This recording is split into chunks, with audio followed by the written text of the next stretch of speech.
Okay. All right, y'all. We're live. We are live. We're live on YouTube. We're live on TikTok. Hey Kayla, I just saw you come in. We're here. We are here. We are alive. We made it through this week. Happy Friday. We did it, y'all. We did it. I am I feel like what day was the fight on? The Mike Tyson fight. Okay. Happy Friday. I wonder what day was the Mike Tyson fight on? I don't remember what day, but it just felt like I feel like a Saturday. Maybe it was Saturday. So technically it wasn't this week, it was last week. And I felt like it was just adding insult to injury. It was on Sunday. Oh, so I guess that counts as this week. I was just thinking, like, I was like, on top of everything that I feel like like the L's that we have had to take like as a community, I just felt like, wow, this couldn't have happened like earlier in the year when we was a little bit more resilient. It was a lot. But today, Kendrick Lamar dropped his new album. He didn't tell nobody that he was dropping the album. So I felt like that was good news. I can't wait to listen to it, but I'm being so yeah, oh yeah, last Friday, definitely too soon. I felt like Kendrick Lamar's album dropped today, but I'm like that person where I gotta wait to listen to it when I got a long ride in the car so that I can listen to it uninterrupted. So I might have to drive up to DC this weekend on Sunday. So I'll just be waiting.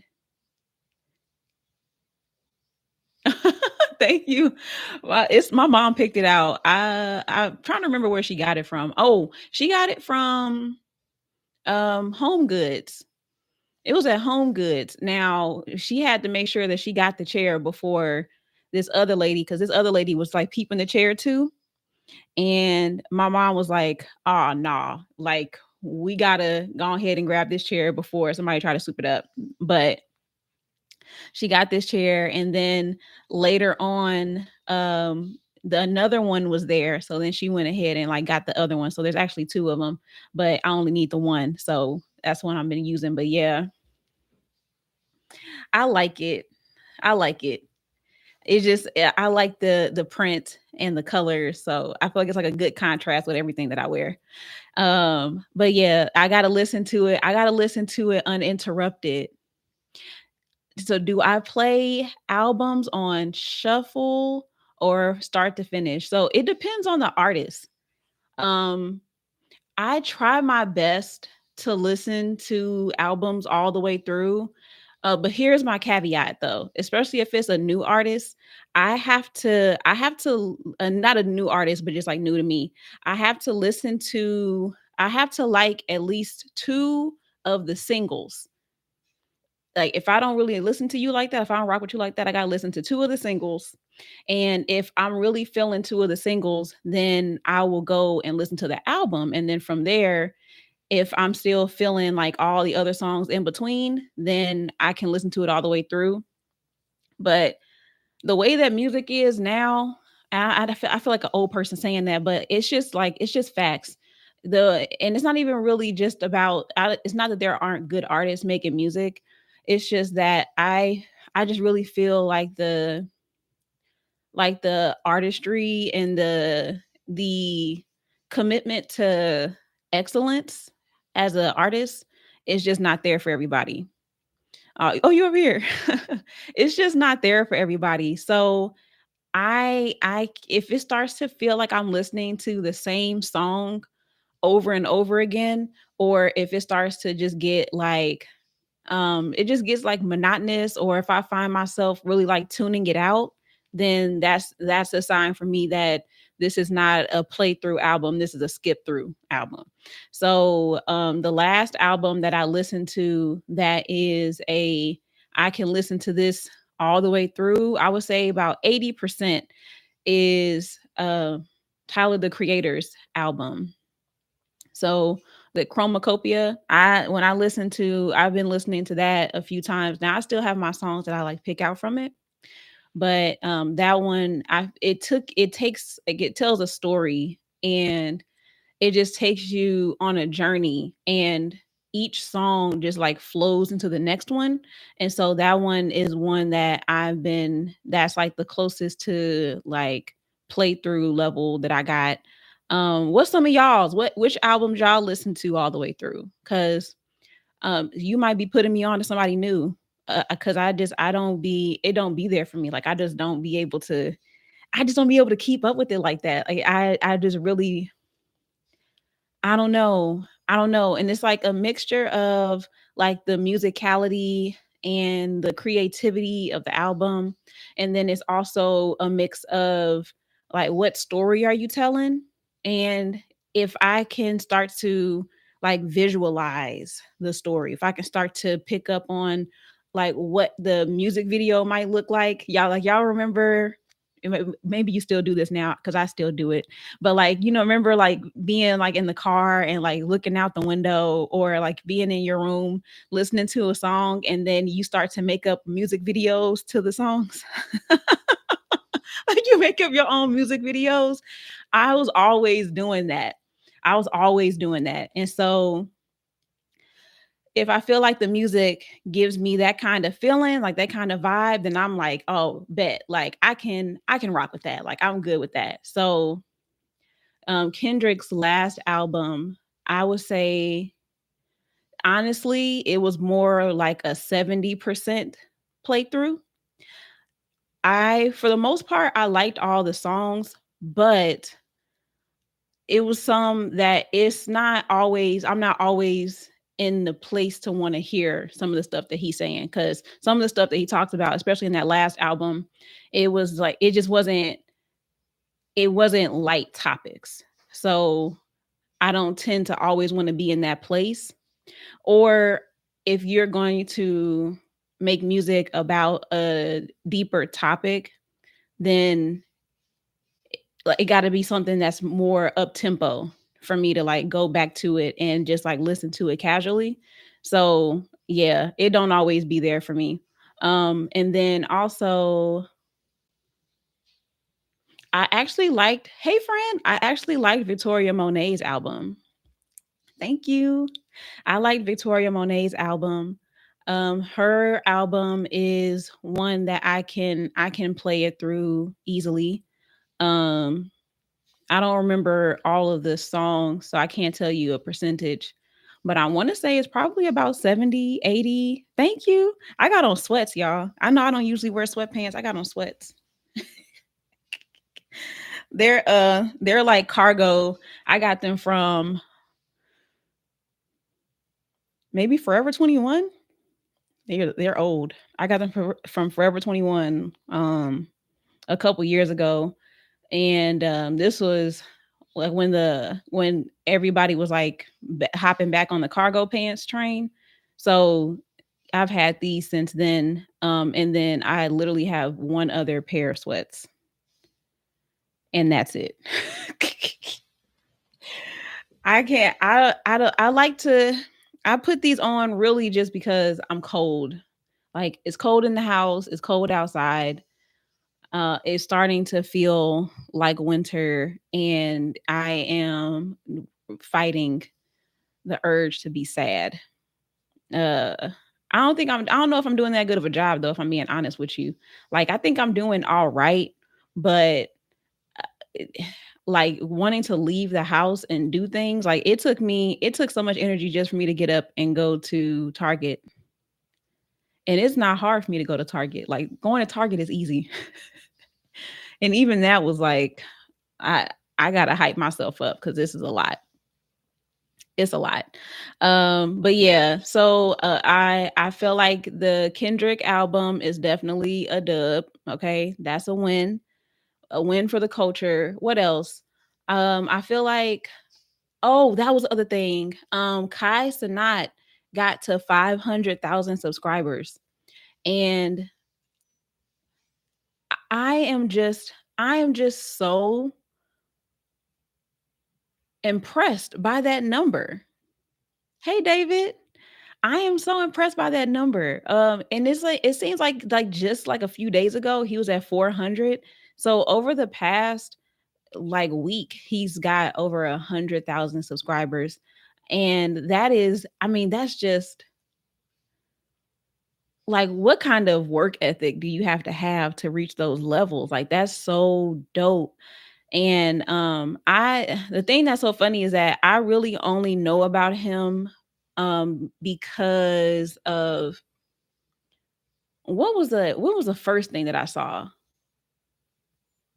It's when I tell y'all, it's gonna be embarrassing because it's not like I have not known about him very long. Like I think I like legit learned about him this year, but it was maybe like not when he did the thing with Kevin Hart, but he was like something else that he had was like starting to get popular everywhere. Like it was like trending everywhere. And so that was how I learned about him. And then that's when I was like, oh, people just like sit and watch his streams. And I don't know how long those streams last. If anybody's ever watched his streams or if you are in his community, I mean, it's 500,000 people. So I got to know somebody that's in there. So wherever y'all are, let me know because somebody has to tell me what's happening. But I what I imagine is that he's on there just for hours, just like kicking it and having fun. And I'm like, that is so that's just it's so cool. Like it's really dope when people find their thing and when they are just like when they just put in the work to make it happen and to grow. Like it makes me wish that I known about him before he got to this level just so I could watch the journey. Cause like one thing that this is kind of like a little tangent, but one thing that I feel like doesn't happen enough is that I just feel like for creators, for people who have become popular from being influencers and content creators, and just in general, artists. Like, I don't feel that their life story is really told unless they get to a particular level. Like, you don't really get to see like the documentation of their journey, like where their career started to where they are now, unless you were there. Like you just had to be there to know. And I am someone who like when I find out about you and I'm interested, I'm gonna do a dive. Like I'm gonna do a deep dive. I'm gonna go down the rabbit hole and I'm gonna figure out what I can learn about you. And it's always easier for me to have just been a part of your story. Like I was there. I was like, I want to be able to say I was there. I was shooting with you in the gym. Like I was there with you when you was here, and then I saw this happen, and then we got to celebrate this happening. Like I love being able to be a part of that journey and that growth. So I'd be really excited when I find people early, but for him in particular, I didn't, and so it just it does kind of suck, even though I'm sure it's out there somewhere. But the fact that most of his career is through streaming, I feel like with streaming, especially, the documentation is just not there all the way. Hey, Andrea, like the documentation's not there. So, like, like once the streams are done, it's not that they're gone, but I'm not gonna sit through hours and hours of live streams, especially for the people who like they show up and they're making hours and hours of worth of content every day. I don't have the time to go back through all of that. I don't I don't want to. So I guess I don't want it enough. I don't care enough to be like, "Oh, yeah, let me figure out like their origins and where they came from." Like that's a lot of work for me to just go digging and doing the research. But one way to like circumvent that is by having conversations and just being able to talk to people and then just ask them questions about their journey. And that to me like is it's like the compromise, because like I'm not doing that, fam. I'm not doing that. I'm not doing that. Just that's a that is a lot. That's a lot. And I don't know. There's a part of it to me where unless unless a stream is really like informative, or if it's not even just informative, but I can handle it being entertaining.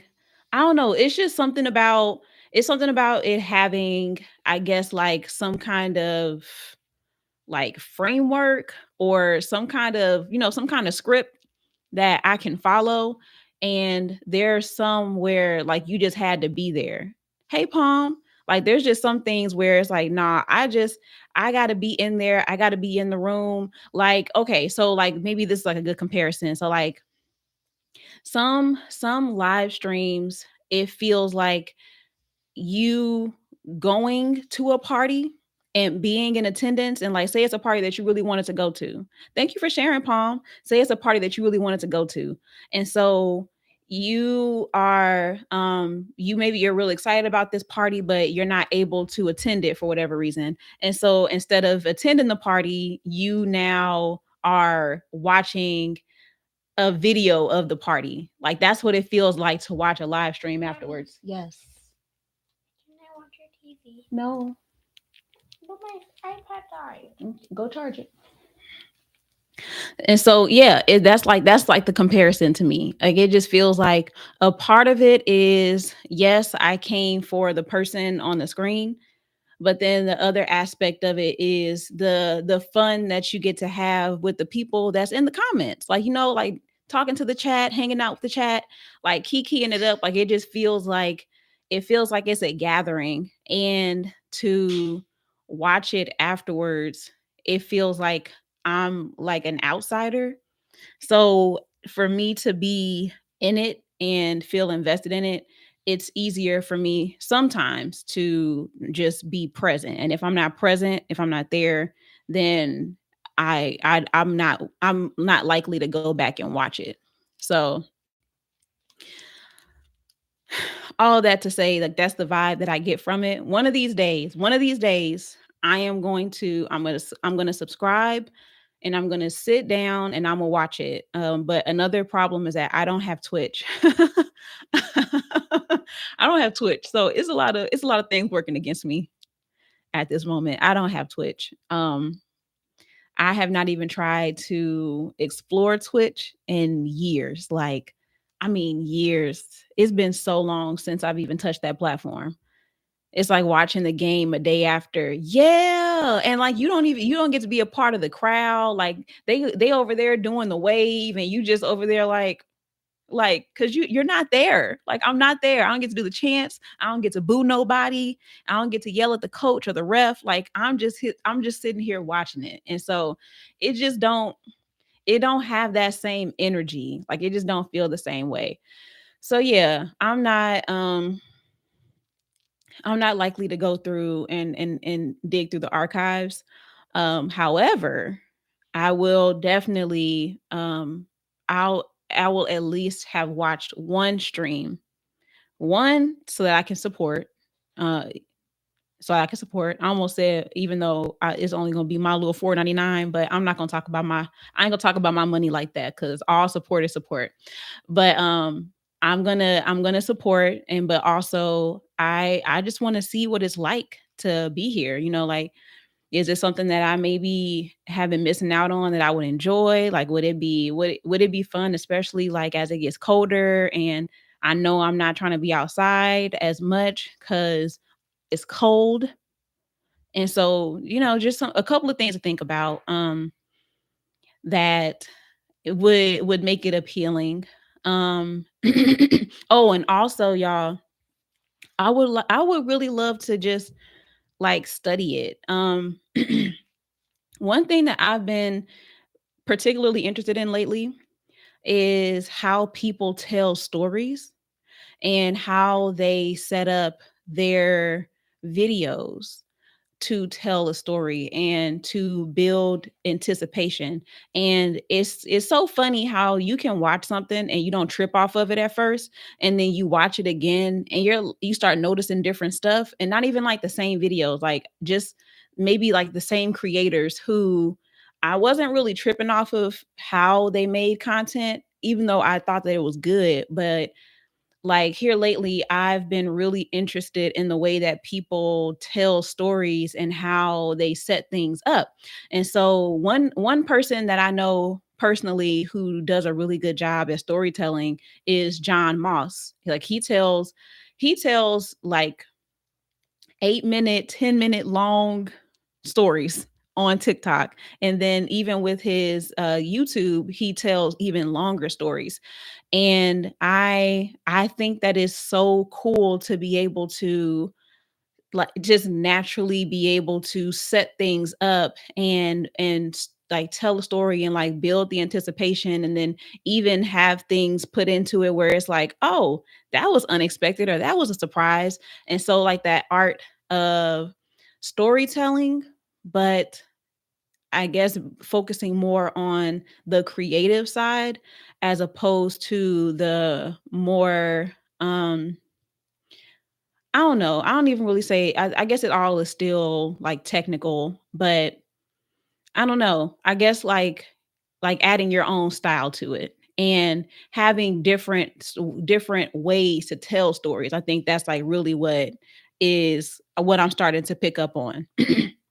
And so I just feel like everybody has their style that is they're all following like certain principles of stories, like telling stories. However, everyone's way of doing it is just like it's got their own flavor to it. So the first thing that I think has like opened up my mind to this, which is just another reminder that I need to start reading again, just like reading fiction. Because for the past few years, if it's not a book that can help me like with business, or if it's not a like self-improvement book, I won't touch it. Like I just didn't have time for anything that I didn't feel was adding to my personal development. And so I just haven't read fiction books. However, I started reading this book that I've had for a few years now called I think it's called Americana. It's bad because I don't be remembering the titles of books all the time, but the titles and the authors. And I don't know why I do that. I think it's because I just want to get into the story. So I'm gonna come back and I'm gonna tell y'all the actual title of the book, but I'm pretty sure. Actually, I'm gonna look it up now. But and I can tell you the author as well. So I've been reading Americana, and the premise of the book is about a young Nigerian woman who is in college in the US, but she is a immigrant. And so she came to America when she was like a teen, and she was like in the middle of school, and she came to America to finish school, college and then post grad, so that she could like get her degree. Because what was happening in Nigeria at the time, and it might still be happening now, this just another thing where it's like it kind of opens up your mind to other people and other things that are happening in the world. And so but they she couldn't complete school because in Nigeria they were on strike. And so they were striking because they weren't getting paid. Like the teachers weren't getting paid, the staff wasn't getting paid, and they were tired of it. So they were like, as much as it hurts us to take away from your education, we also got to get paid. And so there's a lot of corruption in the government. So many people had turned to illegal activities and just like being scammers and all kinds of stuff in order to get ahead, because the government had just like really it really messed things up for the people. And so there's a lot of unrest happening in Nigeria.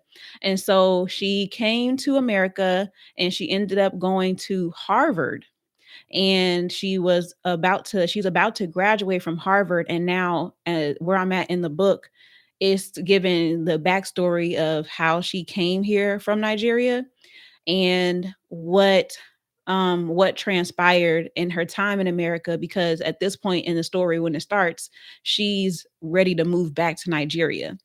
And so it's a very interesting book. The story is just really it's just really like it just kind of like pulls you in with each chapter. And so it is called Americana by Chimamanda Ngozi Adichie. And so if you are interested in like, different cultural stories and things like that, I would definitely recommend reading that book from what I read so far, even though I may be like almost a quarter of the way through it. So I still have a lot to go through, but it so far has been a good read. So I was paying attention particularly to the way that the author wrote the story. So the story starts out present time, like what the main character is doing right now, right? And so it tells everything from like a what is it called? Where the perspective is like it knows the mind of everyone. It's not first person, maybe it's third person. My writers help me out. Because that's gonna bother me that I don't remember it. The author, the narrator of the story knows everything basically. Like it's like the omnipresent one, and the one that knows everyone's thoughts and things like that. And so the um the story starts out with her, right? It starts talking about where she's at. She starts talking about how her experience being Nigerian, being in America. She's Nigerian American. And then just like the challenges of navigating the differences in America, the differences between her and white people, the differences between her and black people, like black Americans, and just kind of like navigating that without losing her culture and losing herself. And so it goes between that, and then there is like her soulmate, like the love of her life. He's still in Nigeria. And so it kind of goes back and forth between where they are now. And then from that perspective, from that shift, it starts to go back in time to when they first met. And so now it's getting us all caught up. So it like gave us a look into where they are right now. And then it's taking us into the past and catching us up. And I was really interested in the way that the story was set up, like the way that it was structured, because I just had all these questions like, why did she choose this perspective? And what is it, why did she choose to like tell their stories broken up like this instead of just telling it in chronological order? And like all of these different um I mean, honestly, it's probably a little nerdy of me, but I don't care. Like this is like when I was in school, like this is the kind of stuff that we paid attention to anyway. So maybe that's all just kind of coming out. And so I was just really intrigued by the format of the book and the way that it flows. And so I'm sitting here reading this book, and it's just so many different like questions, and then the story itself, all of that stuff is getting me like wrapped up in this book. And it's just been so fun. And I think that because I'm reading this book and I have these questions, that it's now having me look at content differently. And not only is it making me start to pay more attention to the way that people tell stories, it's also allowing me to really appreciate these creators for the artists that they are. And I think that that's something that, because of how accessible social media is and how easy it is to, turn your camera on, or, press a button on your phone and make videos, it's become so common that the artistry and the time that people put into it and the things that they do that allow them to have the success that they have, a lot of it is not, it's not just, you know, being at the right place at the right time, but these are people who they really have, like, they really do this, like they do this for real. So I started to pay attention to, here's the videos that I saw today that really got my attention, and y'all can go back and watch these too. If I can't remember their names right now, but if you can recognize the phrase that I use, then you'll know the creator I'm talking about. So there's one creator, it's a black man. I've only seen him on TikTok, but I'm assuming that he's on more than one platform. And so he does the breakdowns of all the things that are happening in hip hop. So like hip hop culture, black culture, he breaks down what's going on. So like when the Drake and Kendrick beef was happening, he was breaking that down.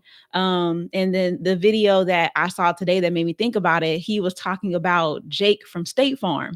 And I didn't watch the full video, mostly because I don't know. I guess I just wasn't interested in hearing about Jake from State Farm. Once I figured out who he was really talking about, which is going to tell a lot about me, but whatever.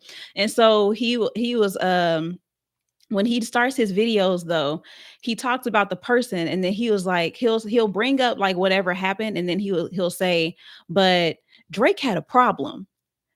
Drake's problem was, and then he'll go into it. And so he does that literally every time he tells a story. So and so did this, but Jada had a problem. And Jada's problem was, and then he'll tell my story, he'll tell my beef or whatever. And so his way of like kind of like putting out that hook, which, I mean, like, it feels like reductive to call it a hook, but that for the sake of, you know, everybody understanding it, that it is a hook. And so he'll tell the hook, and then you'll just like be brought into the story, and then he'll bring something else into it, and you're like, wait, now, because this was going on, now this is happening, like, how did we get here, you know, like what journey did you just take me on? So he started out with his video, and this is how I knew he was being strategic. He started off his video saying, so do you know what happened to Jake from State Farm, or something like that? Do you know what happened to Jake from State Farm? And so y'all already know, like, Jake from State Farm, we know that guy, right? Like, we know him. It's the guy that looked like he's Drake's cousin, you know, like, we know that Jake, right? And so he's like, whatever happened to Jake from State Farm? Right? Did y'all hear about what happened to him? And he is like, now I'm not talking about this Jake from State Farm. I'm talking about this Jake from State Farm. And then all of a sudden, he flips to another picture of a guy, of this white guy. And I was like, was there another Jake from State Farm? I was sitting there for a second, and I was like, I feel like there was, but I completely forgot. I don't know what happened to Mina. I never finished the video. So I guess I should finish it so I can actually tell the story. But I just wasn't, once I saw the flip, I wasn't interested no more. And that was like that's one of the things that I was saying, that is like it's like, like, gotcha, like, now you watching. So when he switched it, I was like, oh, I don't care what happened to him. I thought that something happened to the Jake from State Farm that we know, so I was good. And so, but just like those couple of seconds watching it, I was like, man, this guy is really good at storytelling. He is so good. And I learned not too long ago that he's actually an artist. He's a rapper. Yeah, he's a rapper. Which, did y'all know that? Like, I did not know he was a rapper. But like, thinking about his gift of storytelling, and then the fact that he's a rapper, it makes perfect sense. It makes perfect sense. It's all add up. So I was really impressed by the way that he set it up, where he put up the picture of Jake from State Farm, the one that we know. And then he asked a question that is going to pique your curiosity, right? Like, I'm nosy. Of course, I want to know what happened to Jake. What you talking about? Like, I just saw a commercial with him not too long ago. What happened to him? And then to make the switch to no, this Jake, and then go into the story, like that is such a cool skill to have. Like, it's just, and I don't know how much of it is intentionality or how much is of it is just he's just like a natural storyteller, and so he's always thinking of like, how can I bring the drama into this? Like, how can I really, which I guess is intentional, but at the same time, like, I don't know if like he knew for sure, I'm gonna put this picture up and I'm gonna switch it and that's gonna get them. Like, maybe he did. I don't know. I don't know. I don't know. But I just thought that was very interesting. And so I'm sitting and I'm watching him, and then there was another creator whose video I was watching, and I'm just like, man, this is, I am really interested in this. And so where where I am, I guess right now is I really want to get into consuming more stories, but not just content. I think that what I need, like, not even just to have something that's not digital, which is a big part of it, but also um to have something that excites me to learn from. I really want to lean more into that storytelling and figure out what that looks like. And one big reason why I know I'm drawn to this is because I feel like I do that pretty well. Like, I feel like I am a good storyteller. And I had a friend of mine who told me this one day. We were just talking and I was telling her the story about, I can't tell y'all that story. I was telling her a story. And when I got done with it, she looked at me and she was like, "You are such a funny storyteller." She was like, I was really amused by that story." And I was looking at her and I was like, "Thanks. I was not trying to be funny. I was just telling my story." And so um just like hearing that and hearing it in such an organic way, that to me is like, wow, okay, so I have this. Another reason why I know that it's in me somewhere is because my mom is an author. So my mom is she writes Black romance. At this point she's got close to 20 books that she's written. Her name is Bailey West, and she writes specifically Black romance novels, and she's been doing that for Mm, about I think about 7 years, 7 or 8 years, I think.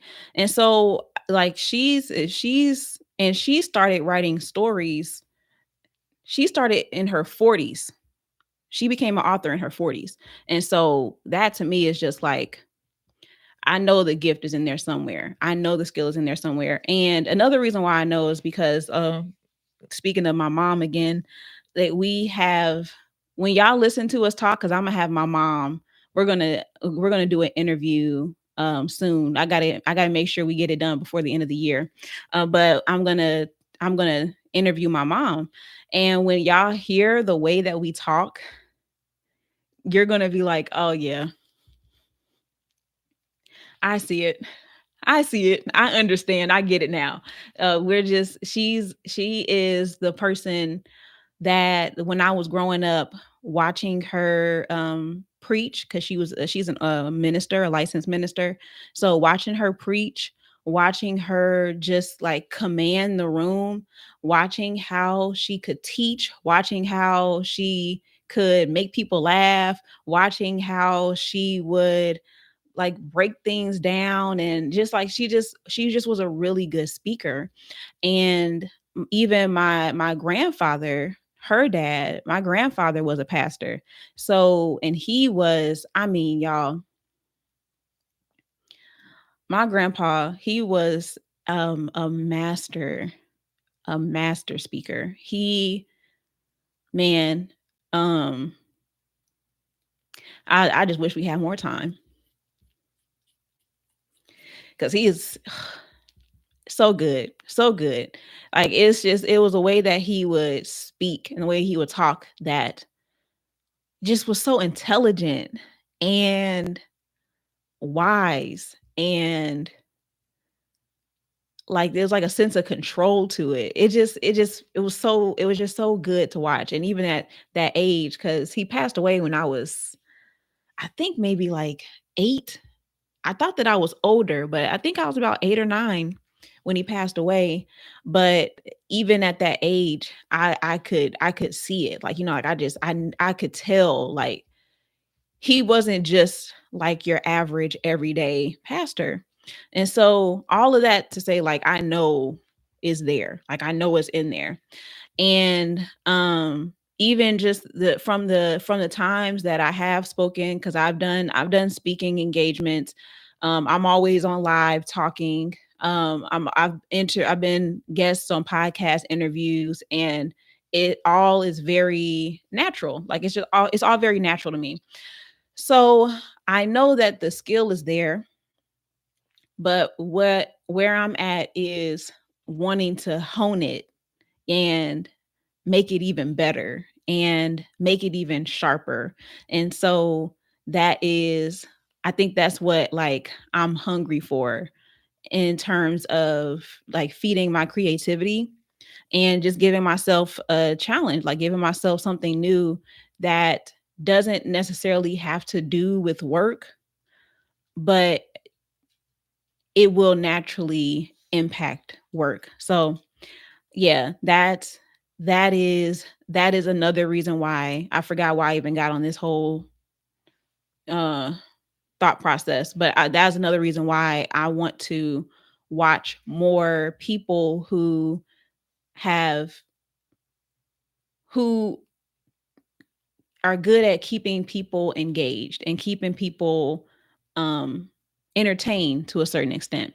So yeah, I'm looking forward to like what I get from this book and then whatever other books I find uh that are fiction cuz I pretty much got the self-help personal development books.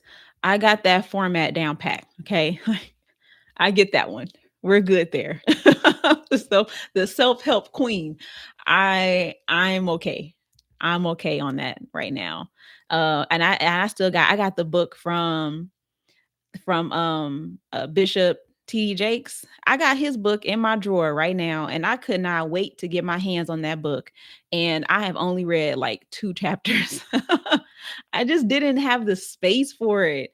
I can't, I can't describe it. I was gonna say I can't describe it, but I don't have the space for that new information. Like, I just don't have it. And so I felt as even as I was reading it, like I was just reading it to check off another box or to not even just to check off a box, but like you ever felt like you should be further along and so you start overcompensating and starting to do a whole bunch of stuff to try to get you to the place where you feel like you should be. That's what I was doing. Like I'm over here like, okay, I feel like I should be here emotionally or I should be here with my business or I should be here um I can't think of another area right now. Health wise, like there's just like all these different things that I feel like I know better. I should be so much further than this. And so then you start trying to grab a bunch of things and get a bunch of information and then it's like information overload and now all of a sudden I'm wondering why it feels like I can't take action on nothing. Like now I'm over here having a panic attack and can't sleep and all kinds of stuff because I'm just I was doing way too much. Like it was just team too much all the way. So right now, I think that I my creativity needs to be fed. So that looks like the nonfiction. That also looks like hobbies, which I start things and then I do not finish my hobbies, y'all. So I really got to make it a priority to at least at least doing them once a month. I feel like that's reasonable. And even that feels like a challenge to me. But doing something at least once a month that is just for fun, like just a hobby, like forcing it instead of forming it, that creates pressure instead of releasing it. Oh, yeah, that's a good way of putting it, Adrian. And oh, and happy Friday. Yeah, like it was like I'm forcing it. Like I'm trying to make it work. And that goes back to the hustling and the grinding. And I just don't do well in that environment. And I feel like for a long time I tried to make myself believe that I was, especially when it came to jobs, because I remember, oh y'all, and it's especially bad in the fashion industry. Like if you don't know already, in the fashion industry, it is like, I mean, everything is, if you thrive in a fast-paced environment and if you love to be on the go, and like everything is like, it's like the demand is like 24/7 to like always be on. Like it's very, very high stress, high energy. You really got to be, like, you really just got to be moving and going. And so I was drawn to that because I felt like the higher the pace, the faster the pace, the more like reputable the brand was, or the more reputable the industry, not the industry, but I guess brand is the best word. Like that meant that that was more reputable. And the things that were slower pace, and the things that didn't highlight like that type of environment, it wasn't fashion. Like even if y'all like think about any fashion movie that you've seen, like if you watch Devil Wears Prada, and that energy that they had in the office where it was like we don't sleep, we're always like on call, everything is like we got to do this now, when something happens we got to move, like we got to stay on top of it, we got to be on trend, we got to be ahead of the trends, like not even on trend, ahead of the trends, we always got to be like on top of it. And so that's the type of space that you have to be in. And so when I was applying to work at different jobs, like that would be what I would see on applications.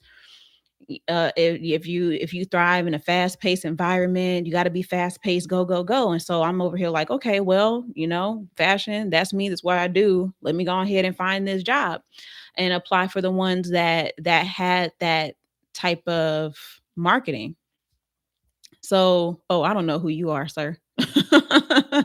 So yeah, I that was where I was. And I realized after a while, and at first I took it as an insult, because I had a manager who could see that, I guess, like, man, it sucks to say, because I connected it to my, not to my value, but I connected it to how well I was at my job, or how good I was at my job, but that's not what it was. So it's hard for me to say for that reason, because I have to like rewire it in my brain. But he realized that the demand and the pace just didn't fit me. And I had a manager who would always, she would always give me such a hard time, because she was like, Jada, you do a good job, but you just don't walk like you got anywhere to be. she's like she's like, you, every time I see you, you're like walking slow. Thank you, mask.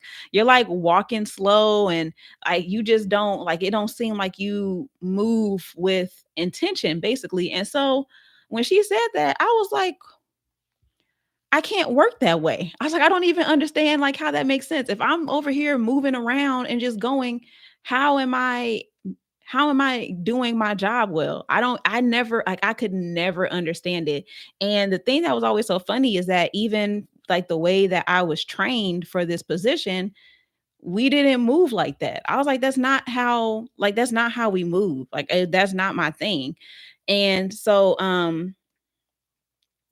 I was having a hard time with that whole like move, go, now, do this, do that. Now you got to do this and get pulled here. It was way too much going on. Way too much going on. And so another manager for that same position was like, I'm going to send you to another store that is a little bit slower pace. And when he told me that, I took it as an insult at first. Hey, Ron, I took it as an insult because it made me feel like I wasn't good at my job. And it ended up being one of the best things for me, especially when it came to my confidence. It didn't. It actually it was the best thing for me for a couple of reasons. Thank you, Ron. Because for one, being in that slower pace, but also having more responsibility, I could really see like how my work was doing in the store because I was a visual merchandiser. So I could literally see how if I put these pants in one place and these shirts in another place, or if I put this outfit like this, how many people buy the pieces. Like I could literally see and observe shopping behavior because I wasn't like tucked away somewhere working and just constantly moving clothes around without being able to really keep an eye on how things are moving because the volume of the store is just so many pieces. So that was one thing that I was able to see and I was able to track better. But because I was in a smaller store, smaller pace, it also prevented me from, well, it didn't prevent it, but it made it a lot harder for me to move up in the company, which is what I thought that I wanted. And so I was trying my hardest to try to get from the visual merchandiser to being a department manager or a store manager, and just like working my way up to the corporate level. And I had seen other people who were in the position that I was in. I had seen them move up in the company. And so I was like, I knew I could do it. Like I knew I could move up. But what I was realizing is that with each move and with each year, it was less and less what I wanted because I had finally came around to the fact that I wanted to have my own thing. I wanted to have my own business. I wanted to build my own brand. And that was when I started to get into content creation on YouTube and on IG. And then I also started to sew again. So I was sewing clothes, I was going to vendor events, and the time that I would have needed to invest in that company to advance and move up would have taken away from my passion, what I wanted to do. And I didn't realize it at the time, but once I was in a place where I didn't have as much responsibility, then I had more freedom. And it worked. It worked out. Now, like the store itself, I mean, the store it just was not great. It was not great. A lot of times they just forgot about our store. But yeah, it all ended up being for my good. So it worked out. But that's how I learned. Like the fast pace, the go, go, go. I don't do well in that. I can fake it for a little while, but eventually I'm gonna crack. I just can't maintain it.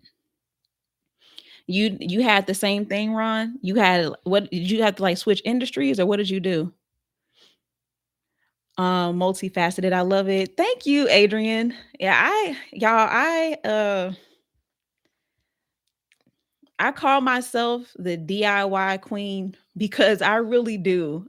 Like if you could anything, especially anything creative, anything arts, I can do it. Like literally anything. Like I could have literally went in any direction. Fashion was the thing that stuck, and so I went with that. But like all around, I have my hands in a little bit of everything. And even growing up, going through school, I took an art class every year.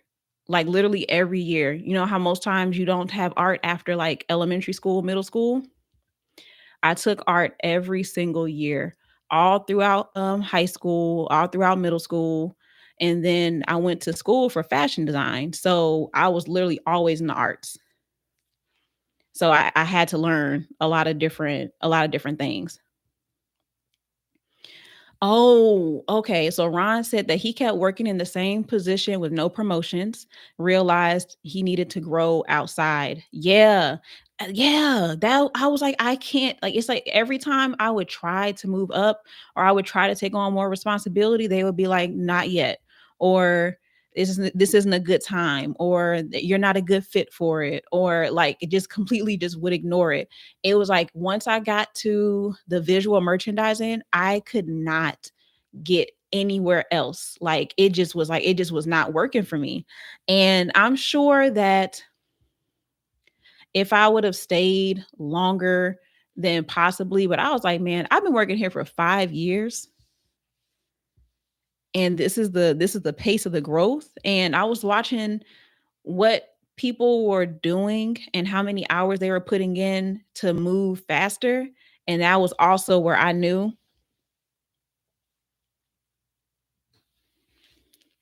I ain't got it.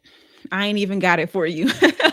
Like I'm not I see why you made it, cuz you put in the hours. I am only going to be able to do this 40 that I'm supposed to do because I got other stuff.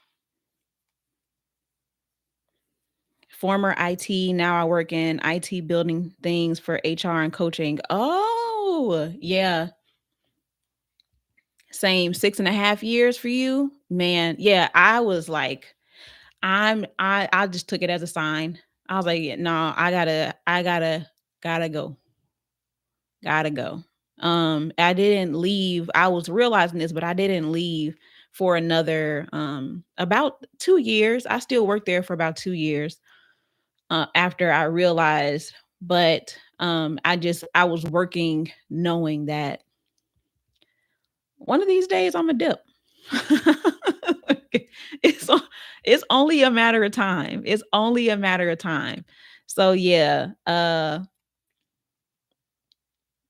I man, that brings me to a whole other idea, a whole other topic idea of conversation. Um talking about one of these days I'm gonna talk about what I was doing business wise while I was still working my job. I'll talk about that. I think I've touched on it a few times before, but I'll talk about that specifically one of these days because there's a lot that I did to prepare, but there was also a lot that I didn't that I really wish that I would have, but looking back, there was just no way I would have met the people that I did that helped me if I didn't go the route that I did. If yeah, I think that makes sense. I feel like that's pretty clear. Um so while I can't go back and change it, and I feel like it happened the way that it did for a reason. There are things that you can do now that I feel would have you in an even better place when and if that's what you choose to do. Because there are just there's certain things that I just did not know about business, and I just learned it much later. But a big part of that is just the fact that especially as black people, we don't have we don't always have access to that information, or not even having access to it, but we just don't have the awareness of the fact that we need the information. Like you don't know what you don't know situation. So yeah, I'll talk about that one day. But overall, I realized like it's not gonna work. I can't move up. The fast paced environment is not for me. I really need to be able to move at a I have to I'm not necessarily like always moving slow, But if it feels like thank you, Leon. If it feels like I'm always if I have to constantly shift my attention from one thing to the next thing to the next thing to the next thing to the next thing to this thing and back to that thing that I was doing the first time, like having to constantly like shift and move, especially when it doesn't feel like it has a purpose, I can't do it. And that's how retail felt to me. It was just like a whew, it just was a wheel that just would not, like a revolving door, like it just would not stop going. And so it wasn't until honestly, even now, I'm still recognizing the lessons that I learned from it. But because you're always doing, working, going, moving, you never have time to reflect. You never have time to breathe. You never have time to process it. And so the things that you're learning and the skills that you're developing, and even the things that need to improve and the things that aren't working well and just need to get scrapped, that it's not a part of the culture in a fast paced environment. Like that's not a thing. And then even when we would have, conversations and meetings about what we could do and what we could change, y'all already know the story. It really don't be happening, especially when it's a company that is at that scale.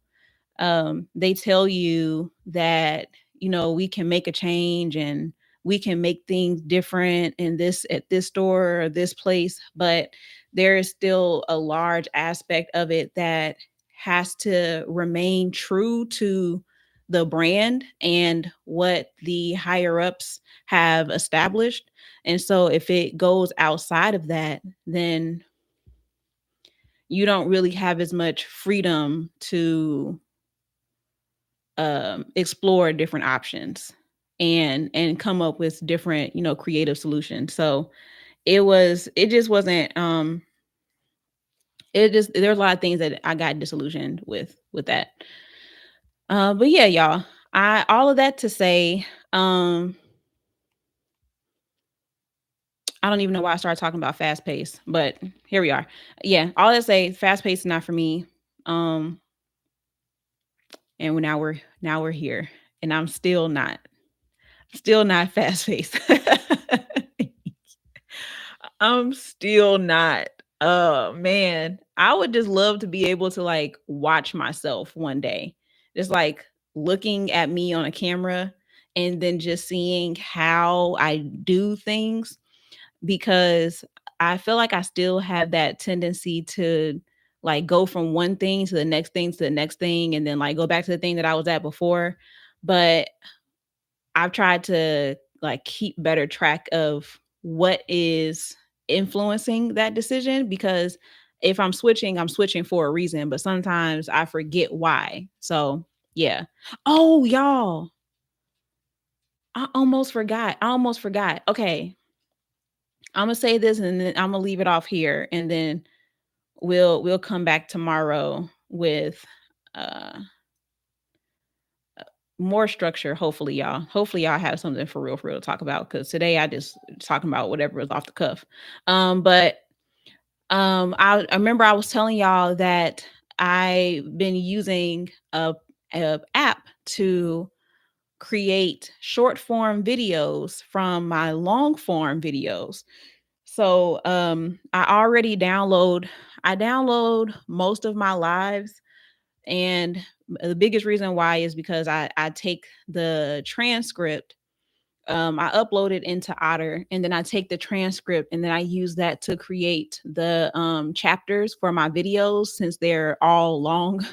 And then I also use it to create content from it if I need to, like written content, or just to give me ideas for what I can talk about next.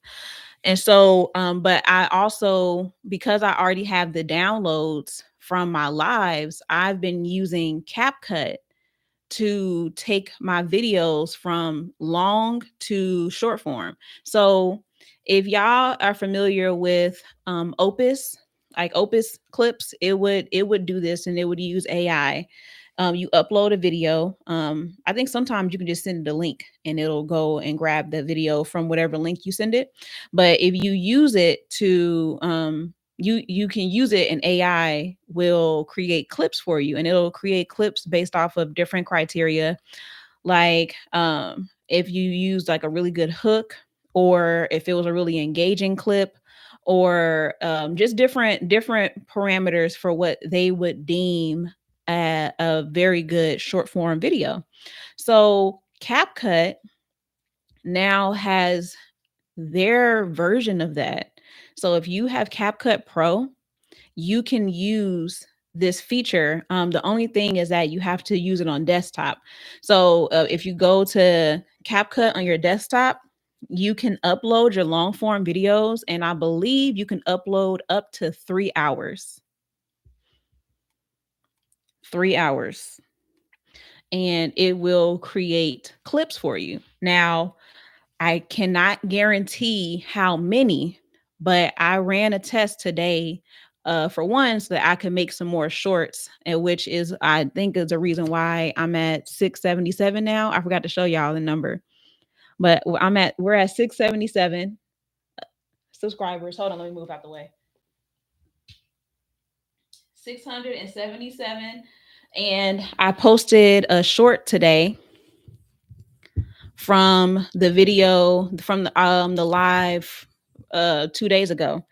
And so I was trying to time how much it would take to take that hour and a half long video. Yeah, we up.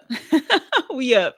How long it would take to take about an hour and a half long video, and turn it into short form clips. And so I told y'all that I believe that it literally is less than 30 minutes.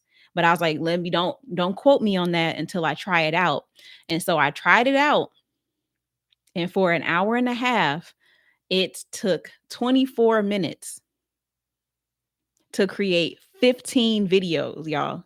I got 15 videos, and they have captions on them. They have titles, but I usually hate their titles because they're very, very, very AI. They're so AI. So you can take each video and you can edit it inside of CapCut, and you can add your extra stuff to it. You can zhuzh it up. But it does a lot of the heavy lifting in terms of going through the video and picking out the pieces that it feels are the best clips to use. And you can also take it and you can tell it how long you want the clips to be. So you can have it between 15 and 30 seconds. You can have it 60 seconds. You can have it 90 seconds. And then you can also have it to be up to like 3 minutes, I think. Or you can have it like be a custom time, but you can also have it be auto. And that's the one that I tried today. And I feel like when you click auto instead of giving it a strict time frame, it gives you more clip options. Because I've tried it with some other videos, and the most that I got in the past was maybe about 10. So I tried to just do auto this time and then see how many videos it gives me. And so it gave me 15 videos. They were all different lengths. Some of them were a minute, some of them were 3 minutes. And I would say about half of them, about 50% of them, I was like, these are good. I'm gonna go ahead and take that up off you. So it it is a very useful tool, y'all. And I was one of the people that was like anti CapCut Pro, just because CapCut was free for so long, and then they started putting everything behind a paywall. So I was like, no, I'm not paying it. And then I started realizing how irritating it was. Like, it ended up being more of a nuisance It ended up being more of a nuisance to just not have pro, because then all these different features that used to be free, now you got to pay for them. And it was just so many different things that was making it harder to just create content on there. And it is still my preference for creating short form videos. So I was like, I don't have a better alternative right now.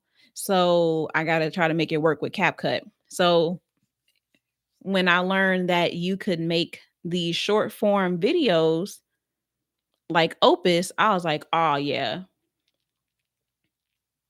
it's a done deal. So if you are creating long form content and you want to start creating short form content from it and you want to cut your workload, I would definitely suggest getting CapCut Pro, using it on your desktop and using it to create those videos for you. And if you are going to be using the strategy that I talked about yesterday with Spotify and combining your long form and the short form for your trailers for your videos or your podcast, then it is definitely going to streamline your workload. Okay. It's like paying for an assistant, but instead of paying however much, you're paying $10 a month. So CapCut Pro.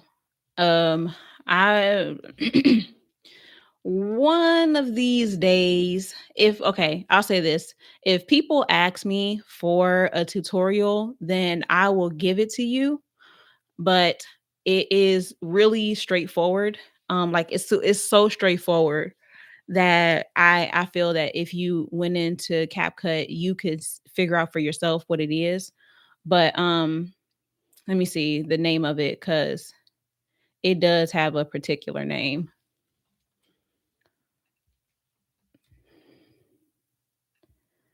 Um, oh, let me CapCut. But if y'all want a tutorial on it, then I can. But like legit, y'all, it would probably be like a minute long tutorial. It's very easy to use. And when it's done, you don't have to like sit and watch it. When it's done, it'll send you an email and it'll let you know that it's finished. So I was like in the other room. My computer was in here. I was in the other room and I saw the email and I was like, "Oh, okay." That was also how I was able to keep track of the time. Okay, yeah. So it's literally called long video to shorts. That's the feature. So basically short form is still king. Um, you know, yeah, it does seem like it still is. Um, it does feel like it still is. I can't even lie to you on that. Um,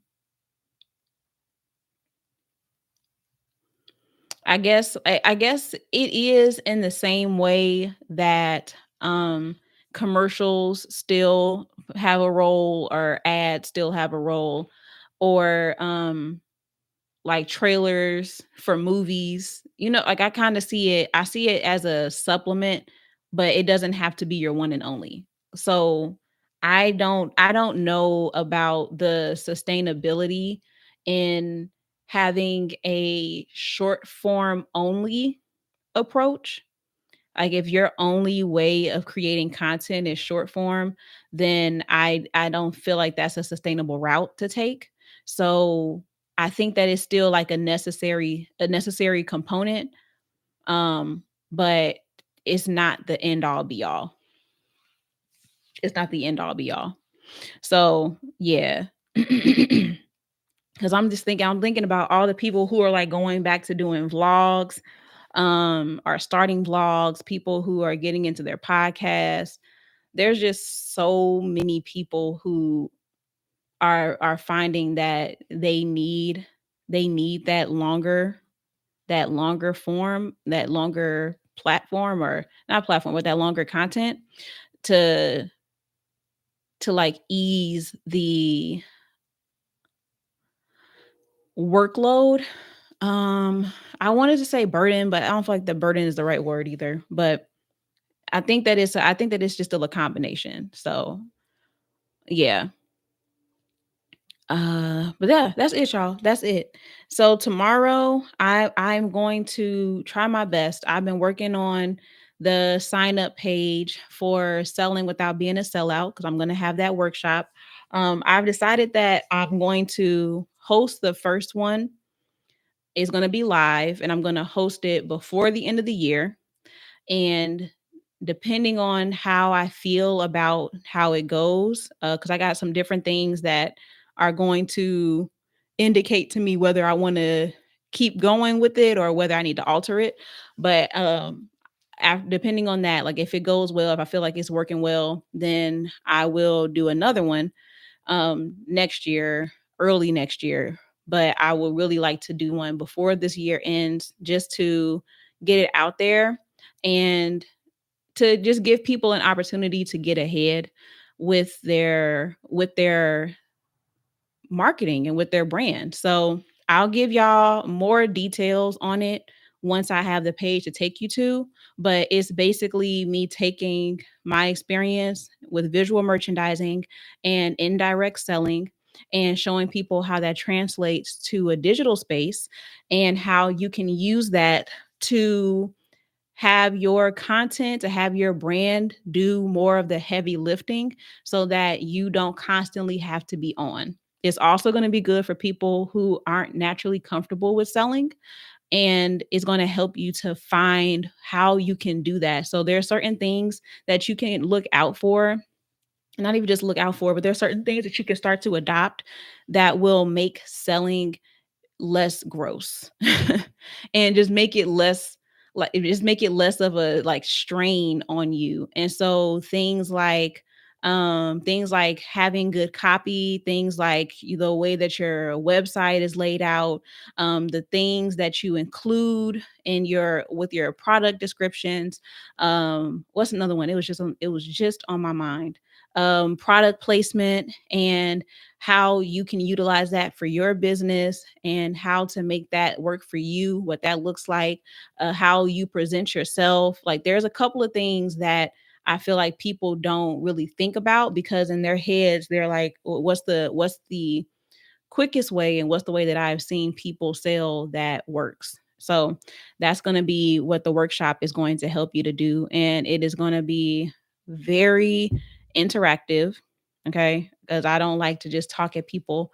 I like for you to come together and to figure out what the information that I gave you, how can I make it practical and applicable so that when you walk away from it, you got some steps in your hand that you can then implement.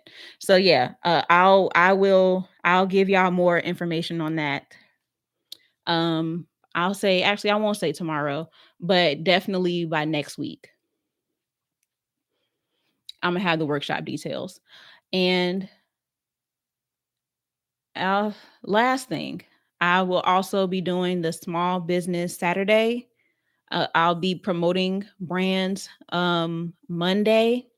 I'll be doing shout outs, small business shout outs. Is that what I called it? Yeah, small business shout outs. I'll be doing them on Monday. And then I think that I also want to do them on Saturday so that people can go directly to your stuff if you're selling something. So, with that, I will have a sign up. I put a quick form together so that if you want to be a part of it and you want to send me your information, you can do that. Um,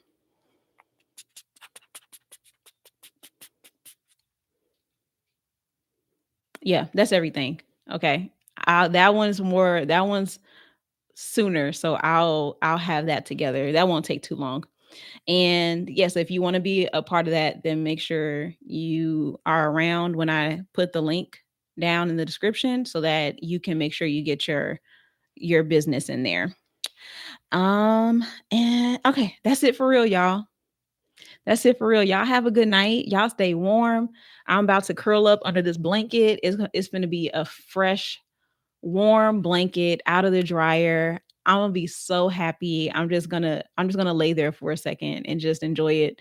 But I hope that y'all are, if you are doing something this weekend, that you are safe and that you have a good time. And I will see y'all tomorrow.